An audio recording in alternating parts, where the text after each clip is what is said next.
Hi అండి, అందరికీ నమస్కారం. Welcome to Abhyasana YouTube channel. ఈరోజు మరొక కొత్త విషయంతో మరలా మీ ముందుకు వచ్చాను.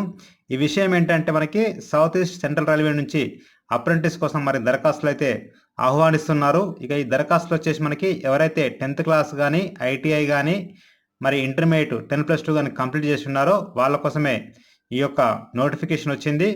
ఇక ఈ నోటిఫికేషన్ ఏంటంటే మనం ఖచ్చితంగా ఈ రోజుల్లో మనకు జాబ్ కావాలి అనుకున్నప్పుడు ఐటీఐ కంప్లీట్ చేసినట్లయితే జాబ్ ఇవ్వట్లేదు. ఐటీఐతో పాటు ఖచ్చితంగా అప్రెంటిస్షిప్ ఉండాలి. కాబట్టి ఎవరైతే 10th క్లాస్ ఐటీఐ కంప్లీట్ అయి ఉన్నారో, ఇంటర్మీడియట్ అయి ఉన్నారో మరి వాళ్ళ కోసమే ఈ యొక్క నోటిఫికేషన్, అప్రెంటిస్ నోటిఫికేషన్. ఈ అప్రెంటిస్ చేసినట్లయితే మనకి జాబ్ పొందడానికి అయితే ఈజీగా అవకాశం ఉంటుంది. సో మనకు అప్రెంటిస్ చేసేటప్పుడు మనకు కొంత సాలరీ కూడా ఇస్తారు. అది స్టేట్ గవర్నమెంట్ బట్టి ఉంటుంది. ఇక దానికి సంబంధించిన ఈ విధంగా ఉన్నాయి, మీ ముందుకు తీసుకొస్తున్నాను. మనకి సౌత్ ఈస్ట్ సెంట్రల్ రైల్వే నుంచి వచ్చిన అప్రెంటిస్ నోటిఫికేషన్ అయితే ఈ విధంగా ఉంది. ఇది మనకి అఫీషియల్ వెబ్సైటు. ఇక ఇక్కడ చూసుకున్నట్లయితే మనకి notification for engagement of act apprentice in Bilaspur division 2020 ఉంది. ఇది క్లిక్ చేసినట్లయితే మనకి ఆటోమేటిక్గా పీడిఎఫ్ నోటిఫికేషన్ దొరుకుతుంది. ఎందుకంటే పీడిఎఫ్ నోటిఫికేషన్ మనకు క్వాలిఫికేషన్ ఏంటి, ఎన్ని వేకెన్సీస్ ఉన్నాయి అనేది పూర్తిగా ఉంటుంది. ఇంకోటి ఏంటంటే ఇది ఇండియన్ రైల్వేస్ కిందకి వస్తుంది కాబట్టి ఆల్ ఇండియాలో మనకు అందరు కూడా అప్లై చేసుకోవచ్చు. అప్లై చేసుకున్న ప్రతి ఒక్కరికి కూడా మరి అక్కడ ఉన్న వేకెన్సీని బట్టి మనకి సీట్ అలాట్మెంట్ జరుగుతుంది. ఇది మనకు వచ్చేసి 10th క్లాసు, ఇంటర్మీడియట్, డిగ్రీలో ఉన్న మెరిట్ మార్క్స్ని బట్టి మనకి ఉంటుంది. నేనైతే ఇది మీ ముందుకు తీసుకొచ్చాను. ఇక్కడ file number SECR BSP 0PERS note F /15 2020 ఉంది. ఇది వచ్చేసి మనకి నోటిఫికేషన్ నెంబరు. ఇది మనకు సెంట్రల్ అంటే మన ఇండియన్ అఫీషియల్ లాంగ్వేజ్ హిందీ కాబట్టి హిందీలో ఉంటుంది. దాంతోపాటు ఇంగ్లీష్లో కూడా మనకు ఉంటుంది. ఇదైతే హిందీలో ఉంది. నేను మీకు ఇంగ్లీష్లో చూపిస్తాను. ఇక ఇంగ్లీష్లో అయితే మనకి ఈ విధంగా ఉంటుంది. సేమ్ నోటిఫికేషన్ మనకి ట్రాన్స్లేషన్ అయితే ఇంగ్లీష్లో ఉంటుంది. ఇక ఇక్కడ engagement of act apprentice in south east central railway Bilaspur division for the 2021 under apprentice act 1961 and apprenticeship rules 1962. ఇక మనం ఇదైతే ఖచ్చితంగా ఆఫ్లైన్లో అప్లై చేయడానికి అవకాశం లేదు. మనం ఖచ్చితంగా ఆన్లైన్లో అప్లై చేసుకోవాల్సి ఉంటుంది. ఆన్లైన్ అప్లికేషను ఇక్కడ ఇచ్చారు మనకు. https ఇక్కడ apprenticeshipindia.org ఉంది. మనకు 1st 8 2020 నుంచి 30/8 2020 డేట్ అయితే ఉంది. ఇక ఇక్కడైతే వేకెన్సీ ఈ విధంగా ఉన్నాయి. COPA స్టెనోగ్రాఫర్, ఇంకా Hindi stenographer, English, fitter, electrician, wireman, electronic mechanic, RAC mechanic, welder, plumber, mason, painter, carpenter, machinist, turner, sheet metal worker, ఇవన్నీ కూడా మనకి ఇక్కడ వచ్చిన ట్రేడ్స్. ఇక్కడ చూసినట్టు మనకి రిజర్వేషన్ ఉన్నాయి. UR, EWS, OBC, SC, ST, ఇవన్నీ ఎక్స్ సర్వీస్మెన్, PWD వేకెన్సీస్ ఉన్నాయి.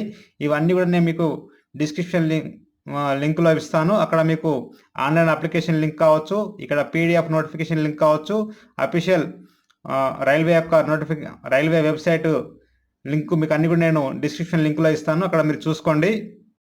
ఇక మనకి ఎడ్యుకేషన్ క్వాలిఫికేషన్ అయితే చూసుకున్నట్లయితే ఖచ్చితంగా 10th క్లాస్ కంప్లీట్ చేసి ఉండాలి 10+2 సిస్టంలో. ఇక 10+2 ఎందుకంటే మనకి ఇక్కడ 2 stenographer English, stenographer Hindi, COPA ఉన్నాయి. వాటికి సంబంధించి ఇంటర్మీడియట్ ఖచ్చితంగా ఉండాలి. ఇక మిగతా వాళ్ళకైతేనేమో 10th క్లాస్తో పాటు ITI ఉంటే సరిపోతుంది. పైన 3 కోసం మాత్రం 1, 2, 3 సీరియల్ నెంబర్ చూసుకున్నట్లయితే అవి మాత్రం మనకు 10th పాటు 10+2 ఇంటర్మీడియట్ ఉండాల్సి ఉంటుంది.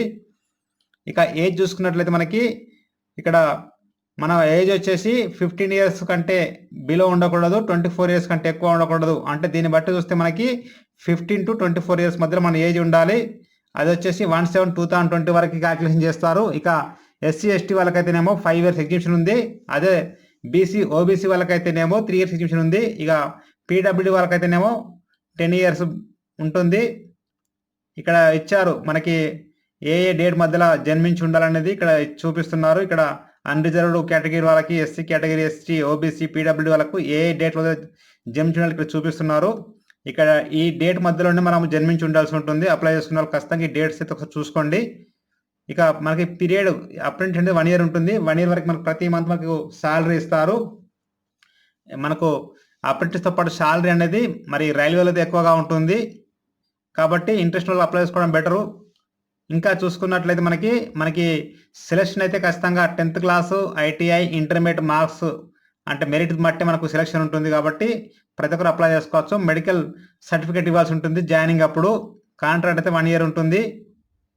ఇక చూస్తున్నట్లయితే ఇంకా రిమైనింగ్ డీటెయిల్స్ అయితే లాస్ట్ డేట్ వచ్చేసి మనకి ఇక్కడ 1/38/2020 వరకు ఉంది. ఫ్రెండ్స్, ఈ వీడియో మీకు నచ్చినట్లయితే లైక్ చేయండి, షేర్ చేయండి, కామెంట్ చేయండి, సబ్స్క్రైబ్ చేయండి. మరొక వీడియోతో మరలా మీ ముందుకు వస్తాను. Thank you. ఆన్లైన్ అప్లికేషన్ అయితే ఇక్కడ చేసుకోవాల్సి ఉంటుంది. అప్రెంటిస్షిప్ ఉంది కదా, ఇక్కడ వచ్చేసి apprenticeshipindia.org అని ఇక్కడ మీకు కనిపిస్తుంది కదా. ఇక్కడ మనము ఇది నేను మీకు డిస్క్రిప్షన్ లింక్లో ఇస్తాను. ఆన్లైన్ అప్లికేషను ఇక్కడ లాగిన్ ఉంది, రిజిస్టర్ ఉంది. రిజిస్టర్ క్లిక్ చేసినట్లయితే మనకి కొత్త వాళ్ళు రిజిస్టర్ కావచ్చు. ఆల్రెడీ రిజిస్టర్ అయిన వాళ్ళు అయితే లాగిన్ అవ్వచ్చు. ఇక్కడ రిజిస్ట్రేషన్కి మనకి రిజిస్ట్రేషన్ ఫామ్ ఈ విధంగా ఉంటుంది. ఎంటర్ నేము, తర్వాత father name, mother name, relationship ఎవరుంటే వాళ్ళు, డేట్ ఆఫ్ బర్త్, జెండర్ ఇవ్వాల్సి ఉంటుంది. మొబైల్ నెంబర్ ఖచ్చితంగా ఉండాలి. ఈమెయిల్ ఐడి ఖచ్చితంగా ఉండాలి. ఇక ఇది పాస్వర్డ్ మనం ఇచ్చేసి సబ్మిట్ అంటే మన రిజిస్ట్రేషన్ అయిపోతుంది. తర్వాత మళ్ళీ ఇక్కడ లాగిన్ అయ్యి మనము ఇది కంప్లీట్ చేయాల్సి ఉంటుంది. Friends, thank you.